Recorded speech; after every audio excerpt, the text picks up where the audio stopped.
Hello friends, మనం last 2 డేస్‌గా చాలామంది celebrities Insta story కానీ కామన్ పీపుల్ అండ్ మన ఫ్రెండ్స్ ఇన్‌స్టా స్టోరీస్ చూసుకుంటే ఆల్ ఐస్ ఆన్ రఫా అనే స్టోరీ స్టేటస్ కనబడుతుంది. యాక్చువల్‌గా అసలు ఏం జరిగిందో మీరు తెలుసుకోవాలని ఉందా? అయితే ఈ వీడియోని కంటిన్యూస్‌గా ఫాలో అవ్వండి. ఆల్ ఐస్ అనే రఫా స్టోరీ వెనుక ఉన్న కథ ఏమిటంటే, ఇజ్రాయెల్ వాళ్ళు రఫా అనే ప్లేస్‌ని మనకి వాళ్ళు అటాక్ చేస్తున్నారు. అసలు ఎందుకు చేస్తున్నారో మీకు తెలుసా? దీనికి వెనక పెద్ద కథనే ఉంది. అక్టోబర్ 7, 2023లో హమాజ్ అనే టెర్రరిస్ట్ గ్రూపు ఒక 3000 మెంబర్స్ ఇజ్రాయెల్లోకి వెళ్ళి ఒక 273 మెంబర్స్ని కాల్చడం జరిగింది. సో దానికి రివల్షన్గా అండ్ రివెంజ్గా ఇజ్రాయెల్ పీపుల్ ఇప్పుడు అటాక్ చేస్తున్నారు. ఈ రఫా అనే ప్లేస్ యాక్చువల్గా ప్యాలెస్టైన్ అనే దాంట్లో ఉంది. ఆ ప్యాలెస్టైన్ అనే ప్రదేశం ఈజిప్ట్ దగ్గరలో ఉంది. అండ్ ఈ రఫా ఈజిప్ట్ బార్డర్లో ప్యాలెస్టైన్లో ఉంది. అండ్ ఈ హమాజ్ అనే టెర్రరిస్ట్ గ్రూపు అటాక్ చేయడం వల్ల ఇప్పుడు ఇజ్రాయెల్ వాళ్ళు తిరిగి అటాక్ చేస్తున్నారు. ఫస్ట్ వీళ్ళేమో గాజా స్ట్రిప్ అనే ఒక ప్లేస్ ఉంది ప్యాలెస్టైన్లో. అక్కడ దానికి నార్త్ అండ్ సౌత్ రెండు ఉంటాయి. ఫస్ట్ వీళ్ళందరూ హమాజ్ అనే terrorist group first north Gaza దగ్గర ఉండేవారు. సో అప్పుడు ఒకసారి ఆల్రెడీ ఇజ్రాయెల్ వారు అటాక్ చేశారు.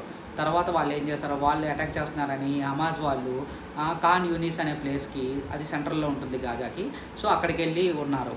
సో మళ్ళీ రెండోసారి కూడా అటాక్ చేశారు. ఇప్పుడు వాళ్ళు డైరెక్ట్గా రఫాలో ఉన్నారనేసి వీళ్ళు తెలుసుకున్నారు. సో రఫాని మనం ఇప్పుడు ఇజ్రాయెల్ వాళ్ళు అటాక్ చేస్తే వాళ్ళకి ఫుడ్డు ఇంకా అది ఒక ప్రిజన్లా ఉంటుంది. సో వాళ్ళు ఎటు వెళ్ళలేరు. సో అందుకని ఇప్పుడు అటాక్ చేస్తున్నారు. ఇది ఇజ్రాయెల్ వాళ్ళు ఇనిషియల్గా గాజా ఫస్ట్ టైం అటాక్ చేసినప్పుడు మన ఇండియా ఇంకా అదర్ కంట్రీస్ సపోర్ట్ చేశాయి. కానీ ఇప్పుడు రఫా మీద అటాక్ చేస్తుంటే అదర్ కంట్రీస్ కూడా సపోర్ట్ చేయట్లేదు. ఎందుకంటే బేసిక్గా ఏమైందంటే, వీళ్ళు ఇప్పుడు హమాజ్ అనే టెర్రరిస్ట్ గ్రూప్తో అటాక్ చేస్తున్నారు కాబట్టి మిసైల్స్ అన్నీ వదులుతున్నారు. వాళ్ళతో పాటు అక్కడ ఉన్న కామన్ పీపుల్ అండ్ చిల్డ్రన్స్ అందరూ చనిపోతున్నారు. సో ఇది అందరికీ నాకు కూడా చాలా బాధ అనిపించింది. అందుకే దీని మీద వీడియో చేశాను. ఇది నాకు తెలిసిన ఇన్ఫర్మేషను.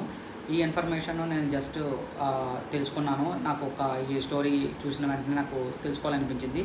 సో తెలుసుకున్నాను. మీకు కూడా తెలియాలని ఈ ఇన్ఫర్మేషన్ని షేర్ చేస్తున్నాను. అండ్ ఇంకొకటి ఏంటంటే, ఇప్పుడు సెలబ్రిటీస్ అందరూ దీని మీద ఈ మధ్య చాలా స్టేటస్లు పెట్టారు కదా. బేసిక్గా నాకేమనిపించిందంటే, మన ఇండియాలో కూడా చాలా జరుగుతున్నాయి. ప్రస్తుతానికి ఇంకోటి బాగా జరుగుతుంది ఏంటంటే, పాకిస్తాన్లోన హిందూస్ని ముస్లిమ్స్గా కన్వర్ట్ అవ్వమని చెప్తున్నారు, లేకపోతే వాళ్ళని చంపేస్తున్నారు. దాని మీద కూడా ఎవరు కామెంట్ చేయట్లేదు. అలాగే మనం మణిపూర్లో కూడా ఒక ఇన్సిడెంట్ అయింది. చాలా ఇన్సిడెంట్ ఇండియన్స్ అయినప్పుడు కామెంట్ చేయట్లేదు, బట్ అదర్ కంట్రీస్ అయినప్పుడు బాగానే వీళ్ళందరూ స్టోరీలు స్టేటస్లు పెట్టి షేర్ చేస్తున్నారు. ఇది జస్ట్ నా ఒపీనియన్ మాత్రమే. ఈ ఇండియాలో జరిగిన కూడా మనం ఒక యాజ్ ఎ సిటిజన్గా మనం అపోజ్ చేయాలనేది నా కోరిక.